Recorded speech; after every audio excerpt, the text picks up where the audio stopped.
Question है carbon dioxide का बिंदु संरचना लिखिए। कार्बन डाइऑक्साइड का फॉर्मूला होता है CO2, जिसमें CO2 में कार्बन का एक परमाणु होता है और ऑक्सीजन का 2 परमाणु होता है। कार्बन के अगर हम इलेक्ट्रॉनिक विन्यास निकालते हैं तो 1s2 2s2 2p2 होता है। इसकी बाह्यतम कक्षा में 4 इलेक्ट्रॉन होते हैं, 2a और 2, जैसे और अगर ऑक्सीजन का निकालते हैं तो 1s2 2s2 2p4, ठीक। ये 8 नंबर पे आता है तो यहाँ पे 4 हो जाएगा। देखिए अगर नाभिक में देखते हैं तो नाभिक हो गया, इसके चारों तरफ कक्षाएं हैं, उसमें इलेक्ट्रॉन घूमते रहते हैं। इसमें s होता है, इसमें 2s 2p होता है, 2s 2p होता है।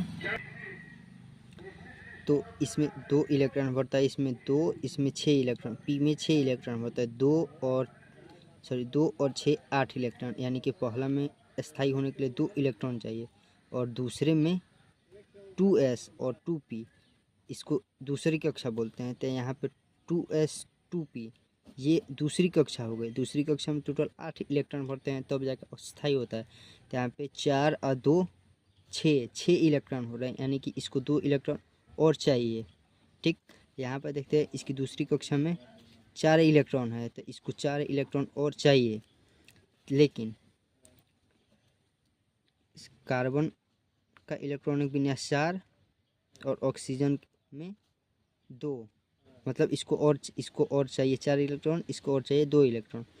लेकिन कार्बन को 4 इलेक्ट्रॉन देने वाला कोई नहीं होता है, क्योंकि 4 इलेक्ट्रॉन काफ़ी ज़्यादा होता है, कोई नहीं होता है, ठीक। काफ़ी ज़्यादा होता है 4 इलेक्ट्रॉन। मुश्किल से कोई इलेक्ट्रॉन 1 इलेक्ट्रॉन दे सकता है, 2 इलेक्ट्रॉन दे सकता है, 3 इलेक्ट्रॉन दे सकता है। लेकिन ऑक्सीजन को 2 इलेक्ट्रॉन कोई भी दे सकता है, कोई भी दे सकता है।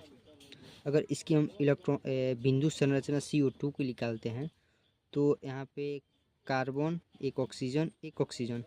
कार्बन के बाह्यतम कक्षा में कितने इलेक्ट्रॉन होंगे? 2 और 2 4, तो इसके रहे 2 इलेक्ट्रॉन इधर, 2 इलेक्ट्रॉन इधर। अगर ऑक्सीजन के बाह्यतम कक्षा में हम इलेक्ट्रॉन देखें तो 4 और 2 6, यानी कि 1 इलेक्ट्रॉन 3 इलेक्ट्रॉन इसका, 1 5 1 6, यानी कि 1 ऑक्सीजन का तो हो गया, 1 ऑक्सीजन और बचा है तो इसको भी तो 3 चाहिए। 1 2 3 4 5 6, इसके बाह्यतम कक्षा में 6 इलेक्ट्रॉन हो गए। अब इसको अपना अष्टक पूरा करने के लिए यहाँ पे 4 हुआ था तो और इसको 4 इलेक्ट्रॉन चाहिए थे। यहाँ पे 6 हुआ था, इसको 2 इलेक्ट्रॉन और मतलब मिलेगा तब जाके ऑक्सीजन अपना अष्टक पूरा करेगा। कार्बन को और 4 इलेक्ट्रॉन चाहिए तब जाके ये अपना अष्टक पूरा करेगा। तो यहाँ पे कार्बन के पास 2 इलेक्ट्रॉन, 2 इधर और 2 इधर, 4 इलेक्ट्रॉन है। और ऑक्सीजन के ऊपर 3 2 5, एक और रहेगा 6, और इसके पास 1 2 3 4 5 6, इसके पास भी 6 है। इसको चाहिए 4 इलेक्ट्रॉन कार्बन को।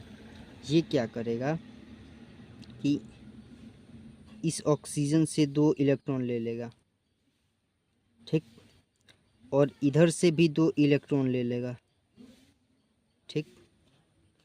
अब इसका कार्बन का मतलब अष्टक देखेंगे तो 1 2 3 4 5 6 7 8, यानी कि इस कार्बन का टोटल बाह्यतम कक्षा में 8 इलेक्ट्रॉन हो गया। देखिए यहाँ पे 2 और 2 4 इलेक्ट्रॉन से था, 4 और चाहिए थे स्थायी होने के लिए।